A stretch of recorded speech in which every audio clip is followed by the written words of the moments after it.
5 minute का कर्म तुम्हें 5 जन्म लिवा दे। कर्म बड़ा भयंकर होता है, बड़ी भयंकर परिस्थिति पैदा करता है, मिटिया मेट कर देता है। डरो ऐसा कोई कर्म ना बन जाए जो तुम्हें जहां चल रहे हो यहां से घसीट कर नीचे गिरा दे। कर्म बहुत बलवान है। क्यों? पहला इसका प्रभाव होता है बुद्धि का अपहरण करना, सबसे पहला प्रभाव होता है। जो आपने असत कर्म किया है, कोई और नहीं, तुम्हारी बुद्धि का अपहरण करके पहले वहीं ले जाया जाएगा जहां तुम्हें दंड भुगताना है। तुमसे वैसे बुलवा दिया जाएगा, तुमसे वैसे करवा दिया जाएगा जैसे तुम्हारी दुर्गति होगी, जैसे तुम्हारा अपमान होगा, जैसे तुम्हारी निंदा। तो ये क्या बोल दिया हमने, हम तो बोलने नहीं चाहते, ये क्या निकल गया। अब हाय हाय करते रहो, वो कर्म तुम्हारा बुलवा रहा है। ये मैंने क्या किया, मेरी तो कोई इच्छा ही नहीं थी। कैसे? वो कर्म है बलवान, जबरदस्ती बलात् तुमसे करवा दिया और जीवन भर जेल भोगो, जीवन भर निंदा सहो, जीवन भर भयंकर रोग से ग्रसित हो जा। कर्म, इसी को खिलवाड़ में मत लीजिए। मस्ती, लोग कहते हैं अरे थोड़े दिन का जीवन मिला, मस्ती। मस्ती का क्या स्वरूप? बोले शराब पियो, मांस खाओ, व्यभिचार करो, मनमानी आचरण करो, मौज लो। ये मौज नहीं, ये मौत है।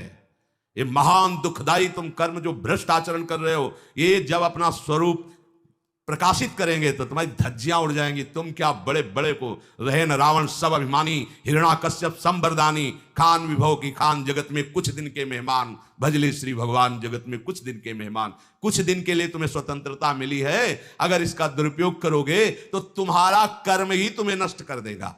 कर्म चाखिलम विदुहु, भगवद आश्रित इस कर्म के रहस्य को जान जाता है।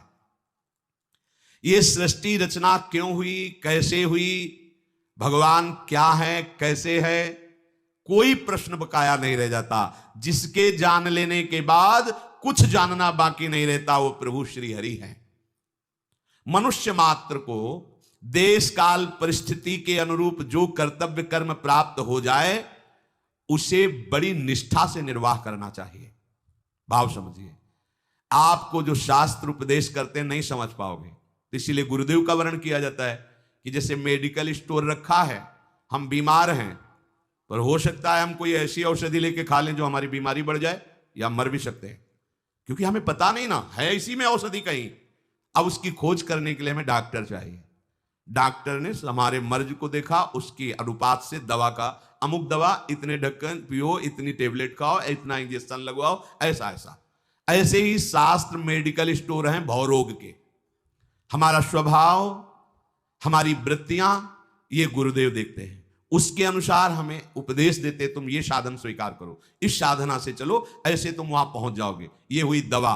अब हमको मेडिकल स्टोर से मतलब नहीं, गुरुदेव रूपी सद्वैद्य के द्वारा बताई हुई औषधि का सेवन करें और कुपथ्य का त्याग करें। सदगुरु वैद्य वचन विश्वासा, संयम या न विषय कयासा, रोग नष्ट हो जाएगा। मनुष्य मात्र को जो कर्तव्य दिया गया है उसमें तुम मनमानी बिल्कुल मत लगाओ, अभी मुक्त हो जाओगे। बस यही हमारी कमी है, हम अपने मन की लगा देते हैं, सब बात बिगड़ जाती। जहां मन की लगाया, ये वही मन है जो आज तक हमें भगवत प्राप्ति नहीं होने दिया, और इसी मन की सलाह मान रहे हो।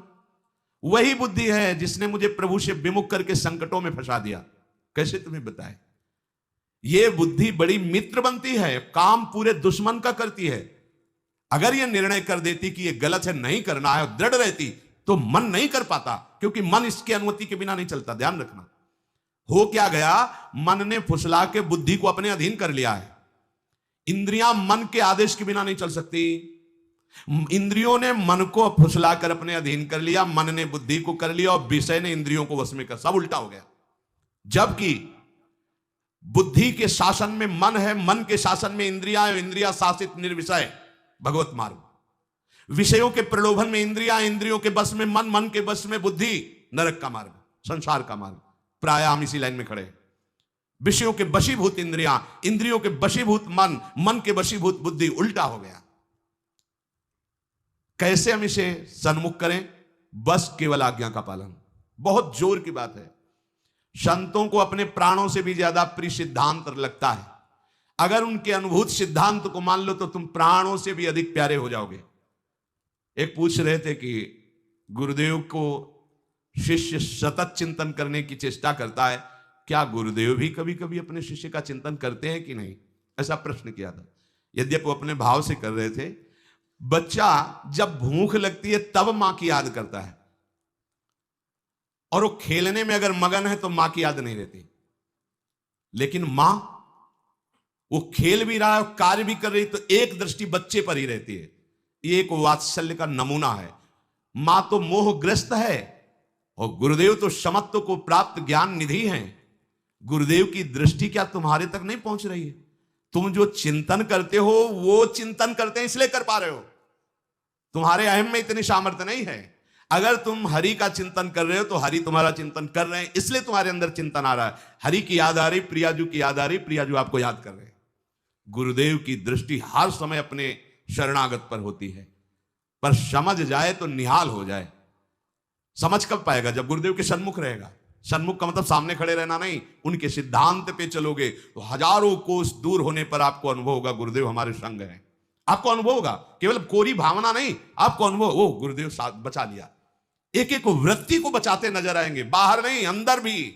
ये वृत्ति जा रही थी विषय में, कैसे बचा लिया? एक एक वृत्ति को भगवदाकार गुरुदेव की कृपा कर देती है। उपासक को किसी भी देश, किसी भी समय, किसी भी परिस्थिति में अपने प्राप्त कर्तव्य का त्याग नहीं करना चाहिए। प्राप्त कर्तव्य जो आज्ञा हुई है, सच्ची मानो बस आज्ञा पे कोई भाग्यशाली चल पाता है, नहीं चल पाते।